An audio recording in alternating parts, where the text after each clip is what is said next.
तो वहीं Haryana dental surgeon भर्ती स्कैम से जुड़ा मामला, हरियाणा सरकार ने एचसीएस अनिल नागर को बर्खास्त कर दिया है। ये बड़ा अपडेट इस मामले में आपको बता दें, एचपीएससी में डिप्टी सेक्रेटरी के पद पर तैनात थे।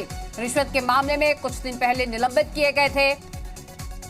हरियाणा सरकार ने बर्खास्तगी के आदेश जारी कर दिए हैं। आपको ये बता दें, डिप्टी सेक्रेटरी एचसीएस आरोपी अनिल नागर को बर्खास्त कर दिया गया है।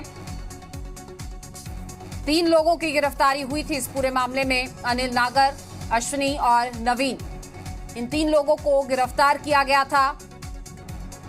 इसके अलावा स्टेट विजिलेंस आरोपियों से 3 करोड़ 60 लाख रुपए भी बरामद कर चुकी है और विजिलेंस ने कई दस्तावेज, लैपटॉप, सीसीटीवी फुटेज और मोबाइल चैट की भी जांच करी है।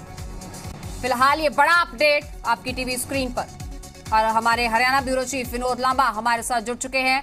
विनोद, ये बड़ी जानकारी और बड़ा अपडेट इस मामले में, क्या विपक्ष की तरफ से जो आज धरना प्रदर्शन किया जा रहा है, जो मांग की जा रही है, उसका प्रेशर माने इसे? देखिए, निश्चित तौर पर कहीं ना कहीं विपक्ष द्वारा इस मुद्दे को ठंडा नहीं होने दिया जा रहा था और तमाम विरोध प्रदर्शन, चाहे आज की बात कर लें, इससे पहले यूथ कांग्रेस की तरफ से भी धरना प्रदर्शन हुआ था और लगातार कहीं ना कहीं सरकार पर इस चीज को लेकर दबाव था।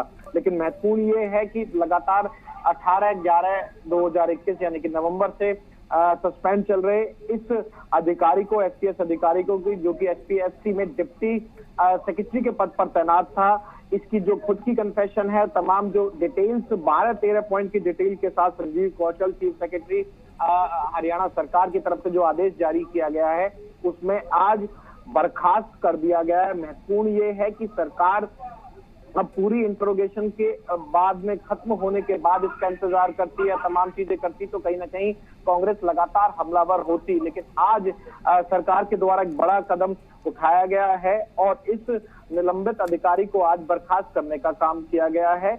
महत्वपूर्ण ये है कि जो पॉइंटर्स हैं, पॉइंटर्स में कहीं ना कहीं इसका जो विजिलेंस के सामने कन्फेशन है, उसका भी आधार रखा गया है और इस आधार में ये भी महत्वपूर्ण है कि इसने भी माना है कि इस तरह की एक्टिविटीज में इन्वॉल्व रहा था। 2 करोड़ रुपए की बरामदगी का सवाल है। उससे पहले जो अश्विनी शर्मा था, उससे पूरी चेन जुड़ती चली गई। हिसार का एक शख्स की शिकायत पर पूरा मामला हुआ था। लेकिन कह सकते हैं कि सरकार ने सस्पेंडेड अधिकारी को अब बर्खास्त करके उसकी सेवाएं समाप्त करके सबसे बड़ा लेसन देने का काम अनिल नागर को किया है। और महत्वपूर्ण ये है कि इसके बाद जो विपक्ष लगातार मांग कर रहा है, आज भी पंचकुला में जो धरना प्रदर्शन चल रहा है, विरोध प्रदर्शन चल रहा है, तमाम कांग्रेस के जो आला पदाधिकारी हैं वहां मौजूद हैं। ऐसे में इस फैसले का आना और उसके बाद विपक्ष किस ओर लेके जाएगा। हालांकि विपक्ष की तरफ से ये भी सवाल बार बार उठाए जाते रहे हैं कि कहीं ना कहीं अनिल नागर के पीछे कौन था, अनिल नागर के सर पर हाथ किसका था।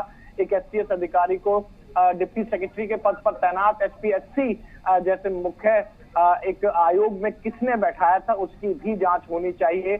आगामी दिनों में अगर आप देखें तो विधानसभा सेशन भी शुरू होने वाला है 17 तारीख को और कांग्रेस साफ कर चुकी है कि इस मुद्दे को उठाएगी विधानसभा में। उससे पहले अनिल नागर की ये बर्खास्तगी कहीं ना कहीं सरकार को दिखाती है कि सरकार ने आखिरकार इस पूरे मामले में अब एक्शन लिया है। जी विनोद, जिस तरह से विपक्ष की तरफ से लगातार कहा जा रहा था कि एक सिटिंग ऑफिसर, चाहे निलंबित थे, लेकिन एक सिटिंग ऑफिसर के खिलाफ जांच जो है उस तरह से उतनी लिबर्टी नहीं मिल पाती है, तो क्या अब विपक्ष इस मुद्दे पर थोड़ा शांत होगा क्योंकि अब बर्खास्तगी हो गई है तो अब लिबर्टी मिल जाएगी जांच करने के लिए और जो जांच के लिए जो तमाम जरूरतें होंगी वो पूरी होंगी? क्या अब विपक्ष इस मुद्दे पर शांत होगा? वाजिब सवाल है आपका कि इस पर भी सवाल उठाया जाता रहा कि इतने बड़े नेक्सस का ये अधिकारी है और जिस पोस्ट पे डिजर्व नहीं करता था, डिप्टी सेक्रेटरी के पद पर भी एचसीएस अधिकारी को बैठा दिया गया। उसके बाद निष्पक्ष जांच कैसी हो पाएगी जब सर्विसेज ही बर्खास्त कर दी गए हैं, टर्मिनेट कर दिया गया है, उसके बाद जांच पर किस तरह का प्रभाव पड़ेगा, विपक्ष का रिएक्शन क्या आता है। लेकिन मैं जो आपको बता रहा था वो भी वैलिड पॉइंट है कि कहीं ना कहीं विपक्ष ये भी कह रहा है कि ये बात सिर्फ अनिल नागर तक जाकर नहीं रुकती है। अनिल नागर की पोस्टिंग आखिर किसने एचपीएससी में कराई, इसकी भी तहकीकात होनी चाहिए। सिटिंग जज से जो मौजूदा हाईकोर्ट के सिटिंग जज से जांच कराने की मांग है विपक्ष की। एक मांग मैं आपको बता दूं, इसके अलावा राज्यसभा में भी नोटिस दे चुके हैं विपक्ष के और कांग्रेस के सांसद। राज्यसभा के हिसाब से दीपेंद्र हुड्डा और कुमारी शैलजा, रणदीप सुरजेवाला, तमाम नेताएं की तरफ से जो कहा गया है कि इस पूरे मामले में विजिलेंस जांच पर भरोसा नहीं है। जी विनोद, हाई कोर्ट के सिटिंग जज से इसकी जांच कराएं तो ही दूध का दूध और पानी का पानी हो पाएगा। जी बहुत शुक्रिया आपका इस तमाम जानकारी के लिए।